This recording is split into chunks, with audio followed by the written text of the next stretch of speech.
Okay, should I just go for it? Yeah, that sounds like a great plan. And then I guess if you want people to ask questions along the way in the chat box, we can try and monitor that for you. Okay, thank you. Yes. Yep, and thanks for managing the slides. If I'm able to get into the Zoom on my computer later this session, I might pause for a couple of minutes and do that because it will be more fun and I won't be talking to you on my phone. But okay, so here talking about the do's and don'ts of federal hiring. You'll learn quickly that everybody has a different set of experiences and advice for participating in federal service. So some of you already have experience likely with federal job systems, but for our purposes today, the purpose of this webinar is to really start at the ground floor and talk about, some phrases or numbers that people just throw out that you may not have actually gotten an explanation for yet. So please chime in and share your own experiences or advice. Jessica, I'd really appreciate if people say things in the chat to read those out loud because I can't see them. But and also, can people unmute their phones? Their microphones? Yeah, we didn't, yeah, they should be able to unmute whenever they need to. Okay. Well, I don't have a full hour of content here, so I really want, if you have questions, to just go ahead and raise your hand and we'll talk about it. And if I am going to address it later, I'll say so. Okay, so really quickly, I'd like to launch a poll, the very first poll on how familiar are you with federal employment? You go ahead and do that. Okay, so the question is, just to get a sense of the level I'm speaking to here, are you very familiar, generally aware, I get snippets here and there, or not familiar at all? Give a couple of seconds for you to complete the survey.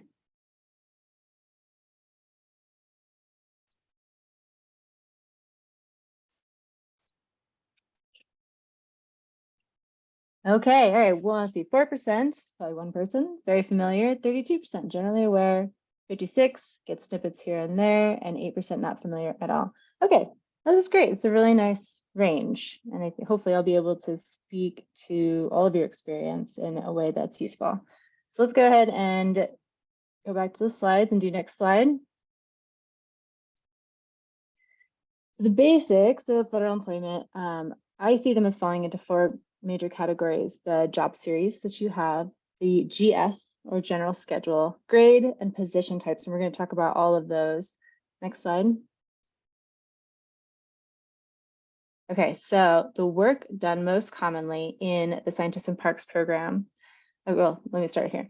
The Office of Personnel Management assigns a number classification to different types of jobs. Like they actually categorize based on the discipline and resource type you're working with, where you fall in this federal classification of positions. Can you advance the click once, Jessica? The work most commonly done in the Scientists and Parks program, because it's resource focused, can fall into the 0400 series, natural resource management. Click again. And click again. The 025 are often our interpretive rangers. That's in the miscellaneous occupations group, and the 1300 physical sciences group, which you'll find your geologist, your hydrologist, etc. I recently accepted a position as management and program analyst. So now I have moved out of the natural resource management group and I am in the general administrative, clerical, and office services group. Next slide. The GS, or general schedule, is the predominant pay scale for civil service workers.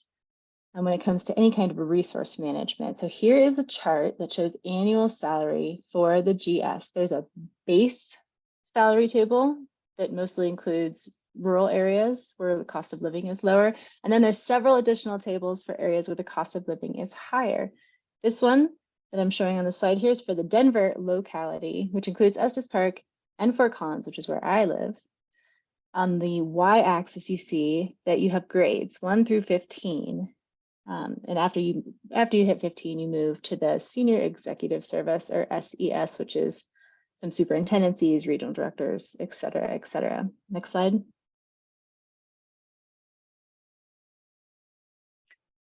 Once a full year of performance is gained at a particular grade, you're eligible then to apply for positions at the next grade in your series.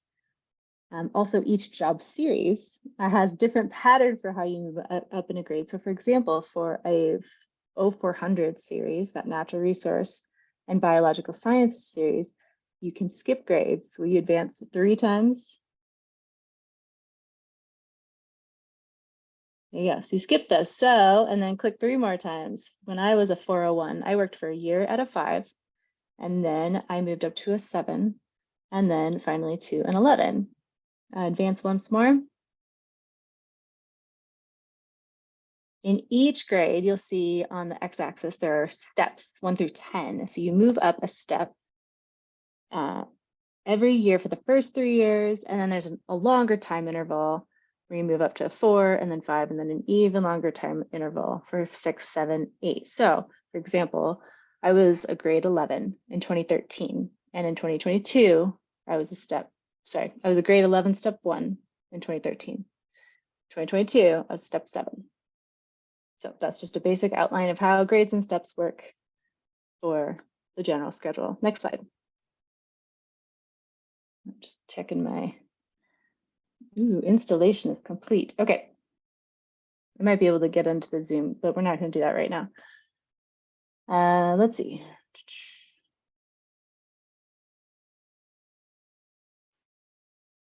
Okay, so besides pay on this table, what the difference is between these grades and the job is very specific. OPM actually defines the differences between grades and your job series. And the difference is typically defined at how advanced your skill set is, excuse me, how autonomously you complete your tasks, and whether or not you have some responsibility for supervision over others. So as an example, for say, maybe you have a data management position you're looking at across grades. A lower graded data management position might be collecting data in the field.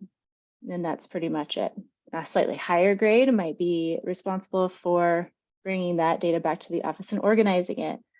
You get a little higher in grades and you start to analyze the data. Maybe you synthesize it. Maybe you're writing the report. Maybe you're also the team lead in the field and you're responsible for the safety and proper protocol execution of your team. Maybe even higher, you're designing the study or providing supervision to the team leads and approval for study designs, et cetera, et cetera. So as you go up in grades, it's not just more money, but OPM tries to be really clear in defining what your level of responsibility is. Now, having a full year at a GS5 is one way that you can qualify for a GS7, but it isn't the only way. And if you're early in your career, it may not be the best way. So we're going to talk about that later. But if you are applying from outside the government, or even if you're inside the government, but you want to cite your education or work experience as the reason why you qualify for a grade, the human resources will use a different method. And we will talk about that. Next slide. Okay, position type is the fourth sort of basic infrastructure item I wanted to talk about. There's permanent positions, right? Those are called career. A career position is the status of a permanent employee who has completed 3 years of continuous creditable service. Once you hit career status, you have tenure and you have lifetime reinstatement eligibility, which means if you leave the government after you obtain your career status, you can come back and apply to any job as if you were internal to the government still. It's a huge advantage. Career conditional is a permanent employee who has not yet met their 3 years of service. And career subject to furlough is something you see a lot more often these days. This is sort of the revamped seasonal of days past, where you can't, what they mean by subject to furlough is that there are anywhere between 2 weeks to 6 months of the year where you don't get paid, but you can come back the following year and you're guaranteed your spot and you gain all of the benefits of a permanent employee. Term positions are really meant to be short-term needs. They typically run 1 to 4 years. There is seasonal or temporary workers out there. They don't exceed what people call 1039 positions, and that's 6 months of work. And then there's Pathways, which is a federal position internship program. Next slide. Okay, so that summarizes the basic job structure for general schedule. But now we're going to look at the steps in the hiring process. And this is where we're going to launch our second poll. And at the same time, I'm going to try to click on that Zoom link and see if I can join by my computer. But the question is, how familiar are you with USA Jobs?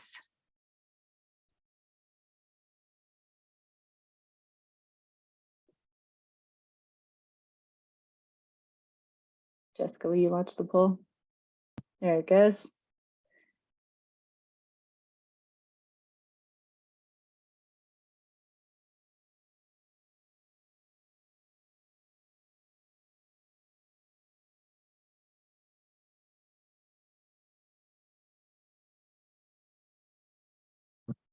Oh, so quite a few have applied already to the position.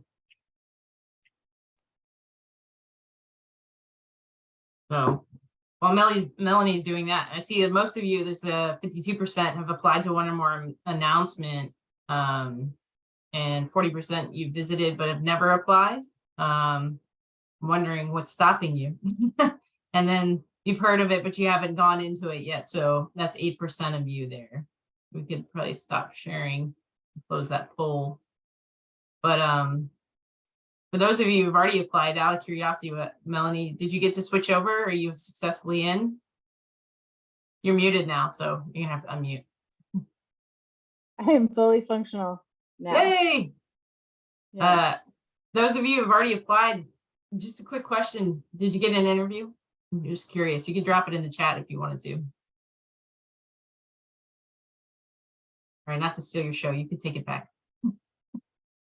No worries. No, that's true. I mean, now that I can see all the features, I'd love to hear from everyone. And do you want me to share my screen?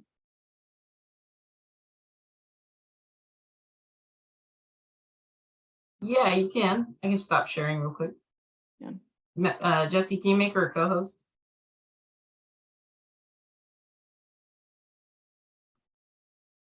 Okay, let's see. Yvonne said I had a seasonal position through December 2022.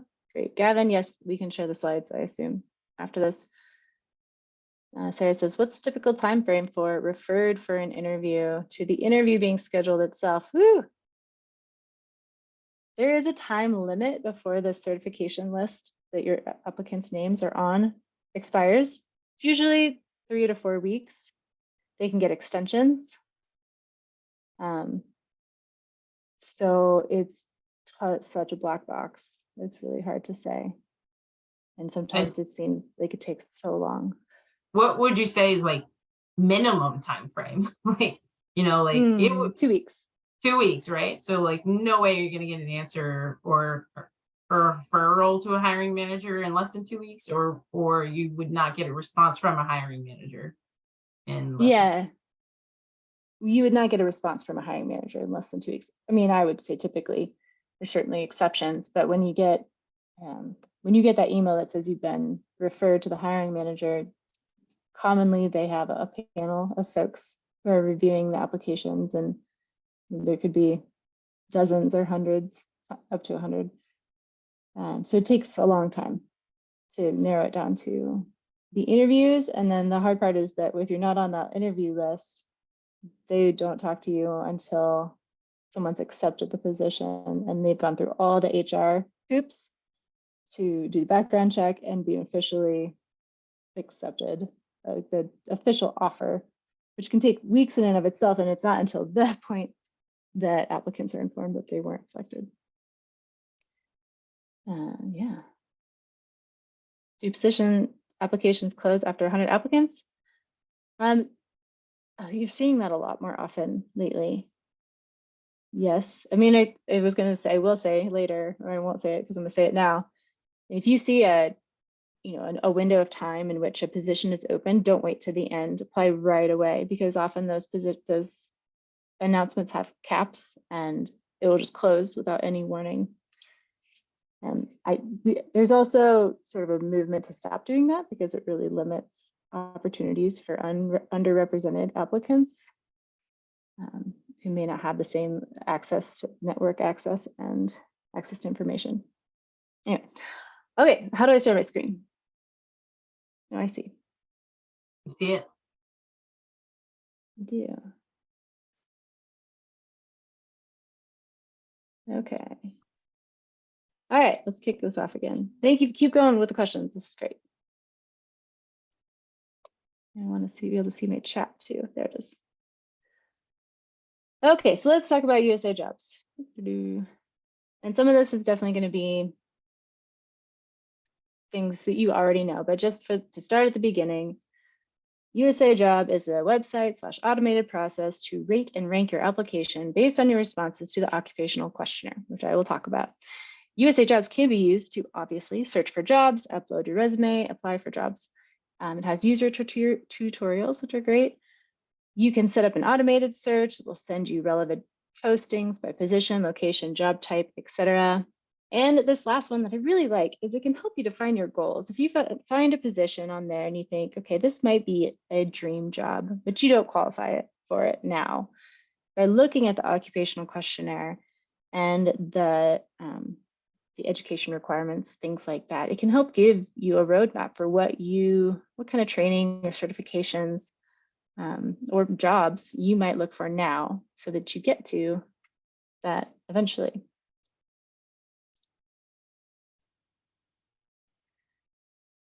Okay. Yes. Sorry. Okay, so the first question you have to ask yourself, I mean, one of my biggest goals when I talk about USA jobs is to prevent you from wasting your time, because there's a lot of energy and effort that goes into applying for jobs that people either don't qualify for or are not eligible for. First question is, are you eligible? Pay attention to the Who May Apply section of the announcement. Some examples are all sources. That comes in a bunch of different ways. Sometimes it says the public, sometimes it says US citizens. The goal is it's just everybody. The whole point of federal employment is that everyone has equal access to jobs in the government. Of course, that's not always true. There's a tons of exceptions. One of them is when a position is only open internal to an agency. They also call that merit promotion or federal employees. And then there's many, many others, including veterans preference, pathways, and public land corps is one that's important to note. And there probably is a public land corps webinar sometime this summer that you can join, or maybe it's already happened. But for SIPs who were 30 and under at the start of your term, once you've accrued 640 hours working on land management, whatever, in the government, you accrue public land corps hiring authority, which means if a PLC is listed on the announcement, you can apply under that eligibility. And it is as if you are applying internal to the agency, which is a big advantage. It puts you on a short list. So something that if you don't know about it, you should learn about it. Okay, here's an example of an all sources announcement, open to the public. Right down here, the public. This is a biological science technician. The summary is that it is a GS 0404, so that's that 0400 series we talked about, natural resources and biological sciences. Grade 5, working in Cheyenne for this office. It's open to the public. All of them also say this career transition piece, which is permanent employees who have like their job has disappeared. And so they have an advantage in applying for other jobs. An example of merit promotion announcement would be here. This job is open to federal employees, period. So you, as an outside the government person, would not be eligible for this position. Second question you want to ask is, are you qualified? And so HR will determine if you're qualified using your responses to the occupational questionnaire, to the resume, and to your transcripts. But before you even submit your application, you want to decide for yourself if you're actually qualified, if you have a good chance of being considered for the position. And so now I'm going to get out of this slide deck and take you to the internet where we are going to look at an announcement. Am I still sharing my screen? Yes. Okay, so this environmental protection specialist at Big Thicket National Preserve, I just want to go through section by section and point out the pieces that are worth looking at and understanding. It always gives a little summary. It was open to the first 30 applications. So this position, these dates actually changed. I was open when I first looked at this 2 days ago. and it wasn't going to close till the 28th. So I don't know. You just see all sorts of funny things when you go to USA Jobs that you've never seen before. I bet you it hit the cap and it closed It- early because of that. It did, but I've never seen the end date change. Maybe it always has, and I just never noticed. Okay, summary. This job is open to internal to agency and some other categories of internal to agency. So it's not open to the public, but for the purposes of this discussion, it's still useful. This salary range here, does anybody know why there's a range? Maybe want to hazard a guess? Put it in the chat.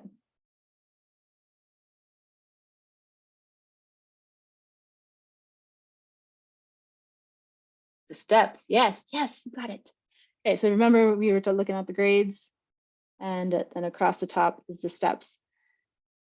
The argument that some people can make when they come into the government is, okay, I qualified at this GS9 position, but I want you to pay me more than the step 1. I qualify for the step 5, for example. I've seen it happen. Really strong argument is maybe you're joining the government, but you had a higher paying job before that, which is possible if you were working in private industry somewhere. And you can argue for a higher step. It doesn't happen very often. I would mostly just always assume you're going to start at the bottom of the pay scale. There is also 2 grades here, and this is called a ladder position. So you can apply at a 9 or an 11 position. And once you do a full year at your 9, as long as your performance is adequate, you are promoted to an 11. There's not very many promotions in the federal government within the same job, but this is one situation where you can't. So career ladder positions are really great. There's 1 vacancy, it's in Texas, telework eligible, not remote, travel is required. They will pay for some relocation. It's always unclear about how much. It totally depends on the HR person in the office. It's permanent, it's full-time. How do you know that's saying 9/11 and not 9/10/11? Oh, because the job series. There's the job series. Do you see the job series? Huh.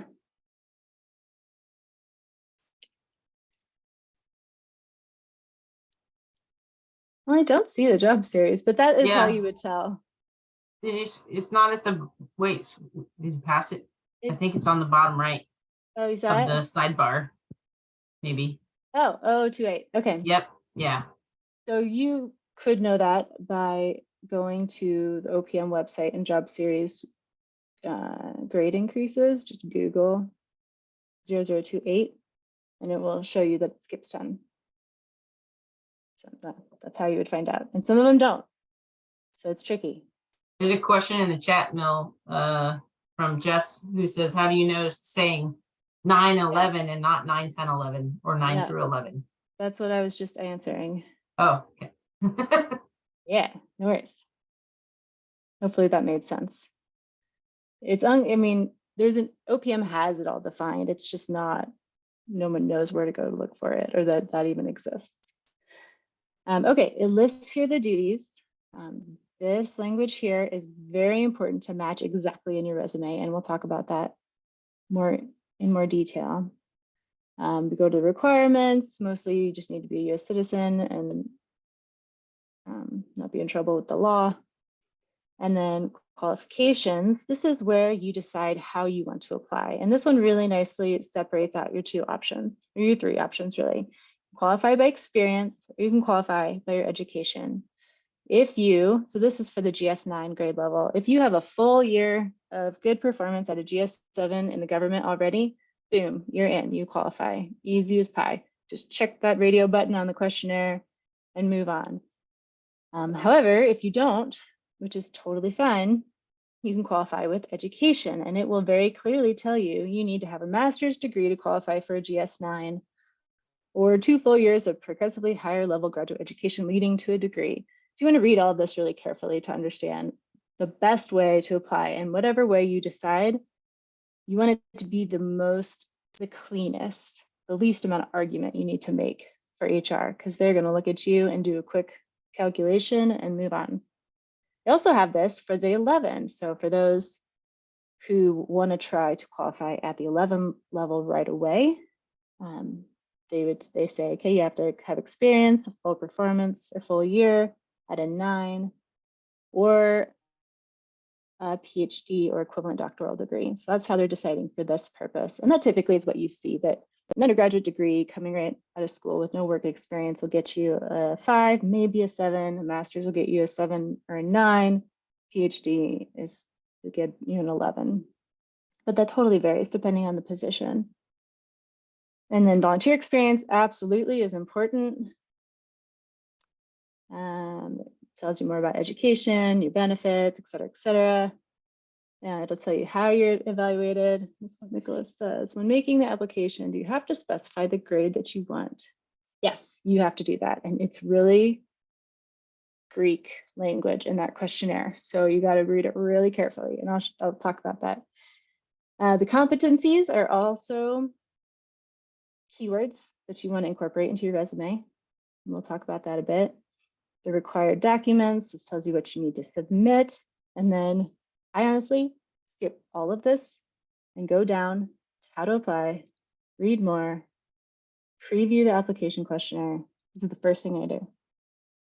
I go in here, I skip past the eligibilities. I'll come back to that. I skip past qualifications and I go to where it starts to actually talk about the job.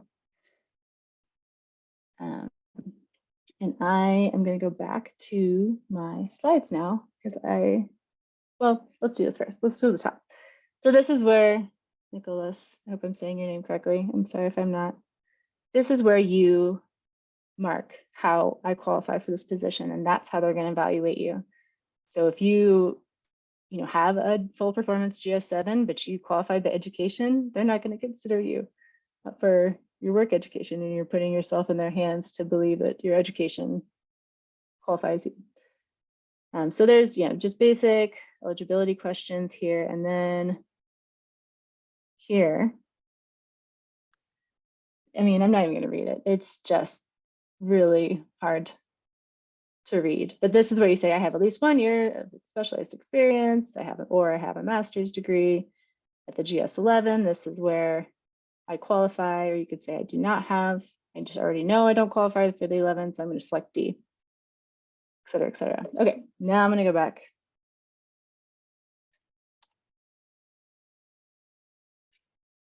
That's just a little fun Star Trek joke.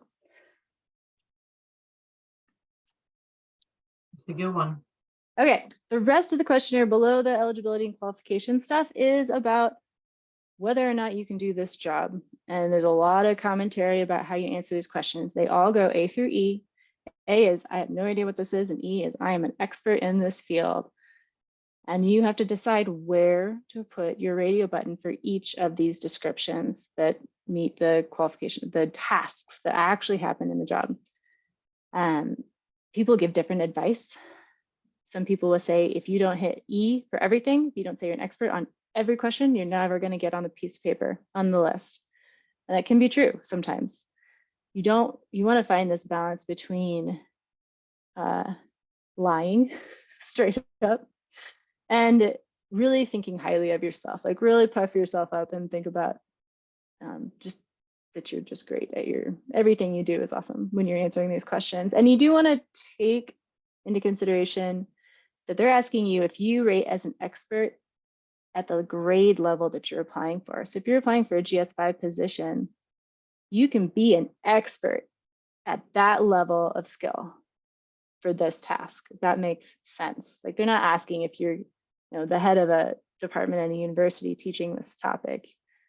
They want to know at the grade level that you're applying, are you an expert? I think it's totally okay to hit a bunch of D's or a bunch of E's and some D's, maybe just be totally honest with the C. It's a hard decision. Okay, now we've applied for the position and we're going to talk about resumes. This is the first step of the process. It's not automated. An HR person actually goes in and looks at your resume. They make sure the score you gave yourself is supported by your resume and your transcripts.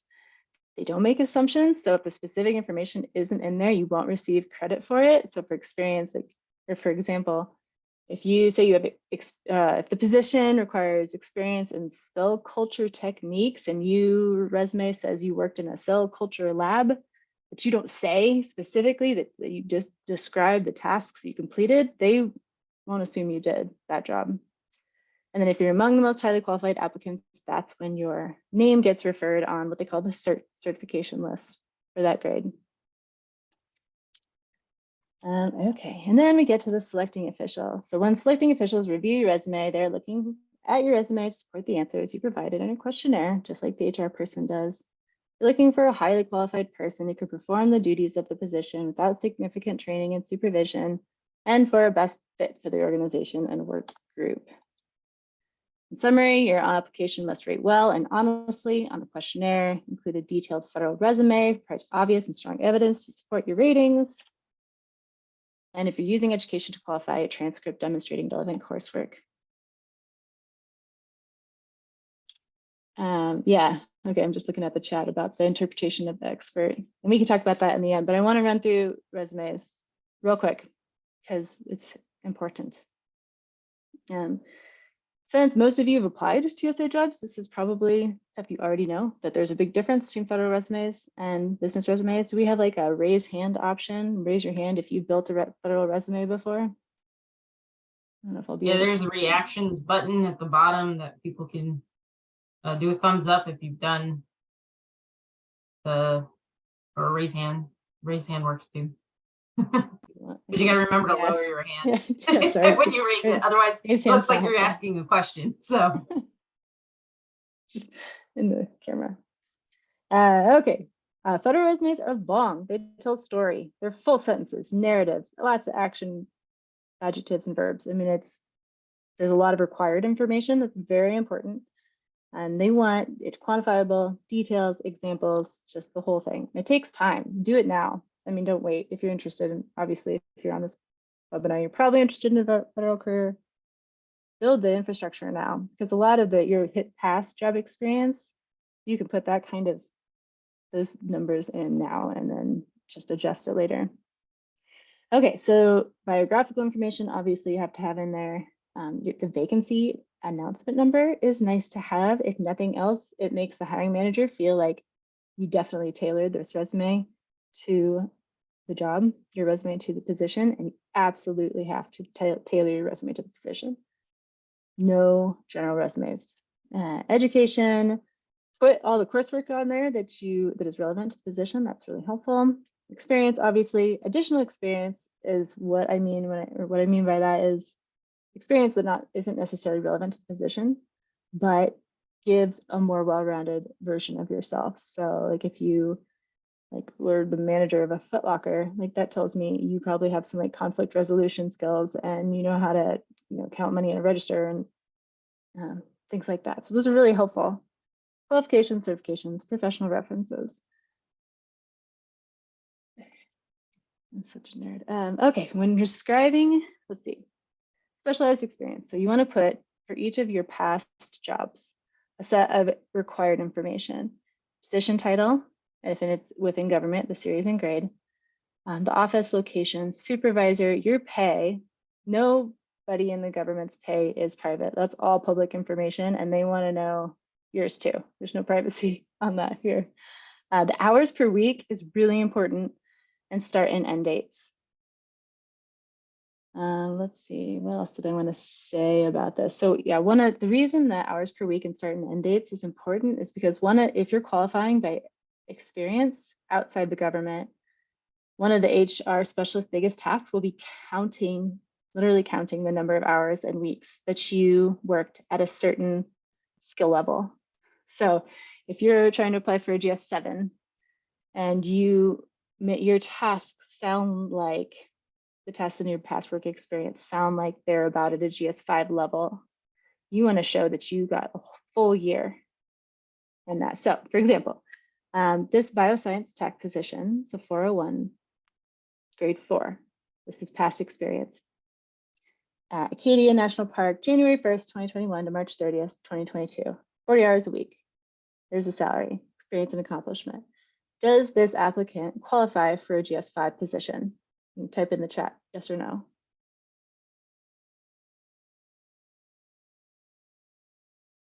Man. Are they qualified for a GS5?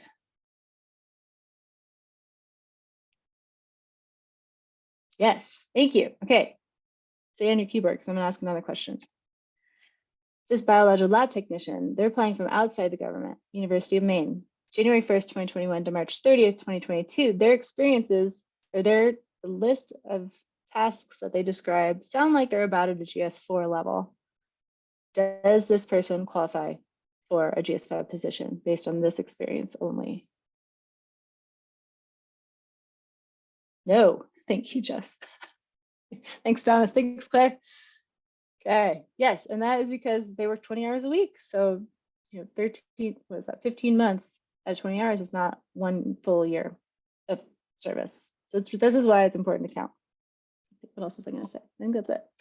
Okay, ordering your information based on the level of importance and clearly identifying the exact phrasing and keywords of the major duties and competencies in the announcement is important.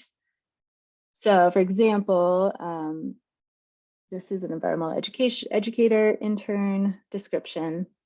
All of the language in here is correct. All the keywords and phrases is great, but this is better. These are the competencies: program development and leading school groups. And it is immediately obvious to me without even reading it that there is significant experience in those two categories. So reorganizing it so that it's just so easy to see the story is key. Also quantify your information, which you can see in here. So I don't have to read it out loud, but put as many numbers in there as you can. Use the same terms in the announcement. So for example, if your resume describes your experience in mentorship programs and youth conservation programs and early education, but the position is an environmental education program, use environmental education program. Tailor your resume to match the phrasing they use. Okay, avoid these mistakes. Obviously, missing resume transcripts, not having hours per week listed, or the hours listed are not concrete. You can always average if it was really irregular. Not having your months, days, or year. Work experience is not detailed enough. Do not include a photo. They will throw it out, the whole application out. And yes, oh, then transcripts. Some transcripts are really hard to read. Like they only include the course code. They don't include any narrative description. Feel free to add a page to that PDF when you submit it that explains more detail about what they're supposed to be looking for. Okay, and this is my last slide, which is really just, again, reiterating, USA Jobs is great for searching for your dream job, quote unquote, dream job plurals, to identify the training and experience you might need to gain in order to move in that direction. Set up automated searches. This is not only useful to get a sense of what kind of jobs get flown, they fly the announcement, but also where these offices are in organizations, get a sense of how the structure is, and keep building your experience. Of course, this is just generally to all of our SIP members. Pursue relevant training, document, communicate your accomplishments, and take every advantage to network in your project, with your project leads, with your mentors. Ask for advice, ask to sit in meetings, just build experience. And that's all. Okay, I'm gonna stop sharing. I'd love to hear questions. There was one that I think Jessica answered. When you but is it true? Okay. When you talk about your volunteer experience on your resume, is it also supposed to be super detailed like your work experience? Yeah. Well, what did you say? If your volunteer work is what helps you to be eligible and competitive for the job. Yeah, if you're trying to count it towards the hours, yes, absolutely.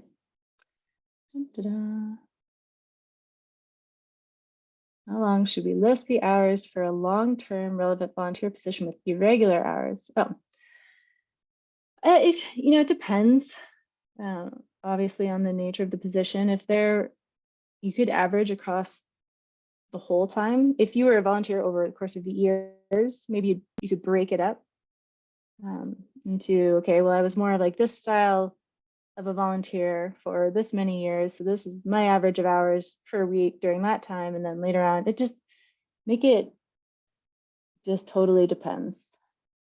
That's not a very helpful answer. But yeah, you can average it. Can you talk about what it means to get a direct hire authority?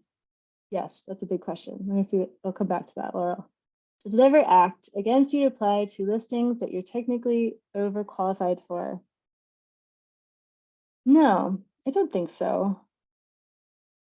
I'd be interested to hear more about your thoughts on that. Like how would it hurt? I can unmute if that helps. Yeah, that'd be great. I have kind of run into this experience, and then I had others tell me that if you're overqualified, you often have to justify why you're applying for something that you're maybe overqualified for, and you can get passed up because then they may have to pay you more because you're technically at a higher, education level or something. So I just was curious about your thoughts on that. Yeah, I've never heard of that, but in federal hiring, that's not a surprise. You get all sorts of funny interpretations of hiring policy on the regular. I mean, I suppose if you know you've already got a really strong resume, you might not work so hard to prove all the hours you've got at a higher grade, but I don't know. That just feels kind of toxic. I would Yeah, I was gonna say, I don't know if you'd want to to work. I don't know if you'd want to work for somebody like that, Jess. I mean, ultimately, if they're telling you you're overqualified, then what could they teach you anyways? Which, not to say that you wouldn't want the job or it sounds like your dream job, but I definitely don't always include everything that I can do for certain jobs.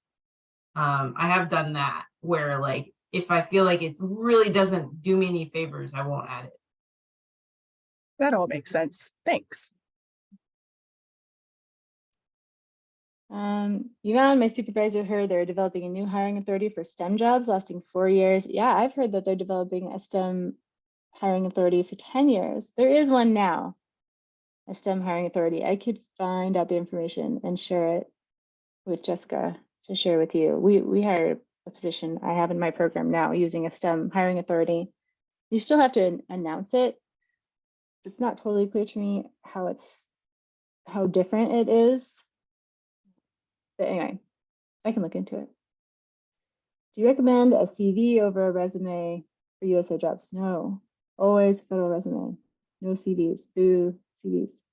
I mean, they're really pretty similar, honestly. You can use all of the same information, but the formatting is the key, including those, actual salary and number of hours and start and end dates are very federal resume specific. If you serve as an intern, can you just copy paste the total hours agreed on in your contract to make the adding process easier? I'm not sure what you mean by copy paste. You mean like, can you total it for them? Maybe that's what we mean. Yeah. I mean, I would still include, they're still going to want to verify, but you could put total hours worked. And then they do just want to be able to really clearly see that the number of hours per week adds up to the length of your term. Yeah, you got to think of a clever way to do very clean formatting, though, because I know a lot of people are quirky about formatting. Yeah. For SIP, should we put scientists in the parks and company name on the resume? It depends on what you're applying for. Typically, what I like to see is the unit you're working for first, park or program, and then scientists and parks, number, individual placement, something like that. I was actually just talking about this today with Yvonne. Melanie, I had a meeting with Yvonne earlier. But so I would say, so I used to be an employer for a lot of the Scientists and Parks fellows And they would ask me this on the regular, and I would say, put your park, because that holds more weight. And if they're going to call for references, they were more likely going to call to talk to your supervisor / mentor than they were to talk to me, even Mhm. though I was your hiring person technically. And I think the same would go for conservation legacy, your stewards, or environment for the Americas, depending on which program you're coming from. Because if they're going to check your references because they're hiring you based on your experience, those are the people you'd want them to talk to anyways. Yeah, you're so And, right. and now they have official titles in scientists and parks. So you could put biology assistant or hydrology assistant or ecology assistant, and then you could put in your description below, worked, as a scientist and park intern at this park, and elaborate there too. Yeah. Yeah, you have a lot of affiliations now that I think about it. With the Scientist Parks program, you could put AmeriCorps on there if you are 30 and under, or 35 and a veteran at the start of your position. Actually, I think everybody can do AmeriCorps. You could do conservation or stewards individual placement program. Yeah, so that balance, as Jessica said, between money to be simple and make nice clean formatting and including nice sounding names. Okay, is age taken into consideration when hiring for certain positions or when granting tenure? For example, will you be at a disadvantage if you're over 30 or 35? No, not for federal positions. That age group thing is only related to public land corps eligibility. And if you can accrue hours towards that one particular hiring authority, that one rule makes managing this program more complicated, but has nothing to do with federal hiring itself. So I've always put Conservation Legacy on as my employer. I work for Chihuahua Desert Network now, so should I put Chihuahua Desert Network instead? Yes. I mean, it's just got a sexier affiliation than Conservation Legacy. I would definitely put the parks you're working for and working with, and mention the parks. So you're in the network, which means you get to work with. I mean, you could probably name every park unit within that network in narrative form on your bullets, and that just looks great.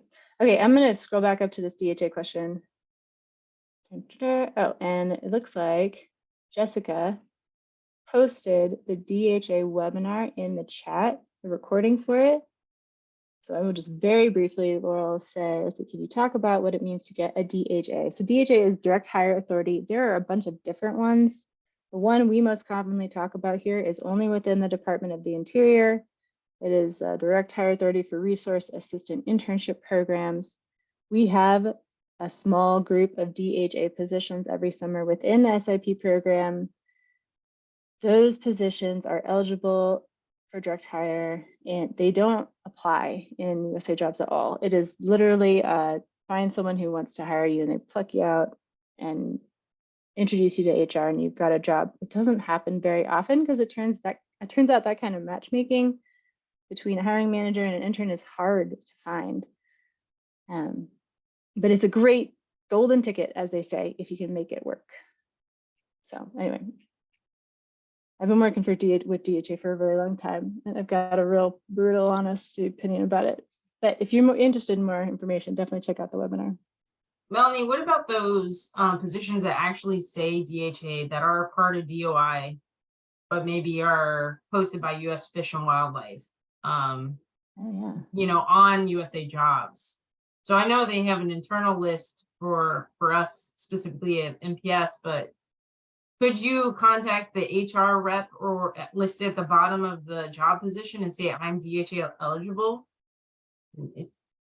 in that scenario? I don't know. That's something we should figure out. Yeah, I think so. Fish and Wildlife has they do a better job with DHA. And that's really all I know. I bet I could wrestle up the program lead's name if I dug hard enough, if someone wants it. What was the other thing I was going to find? Oh yeah, STEM.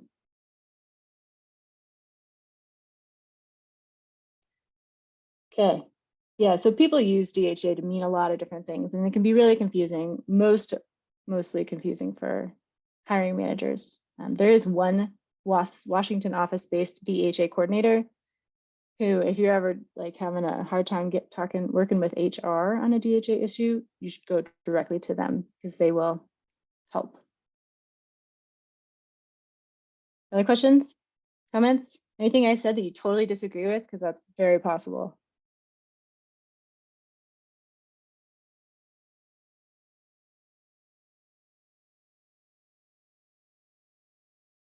Okay. Is there anything we haven't covered at all that you were hoping to get from?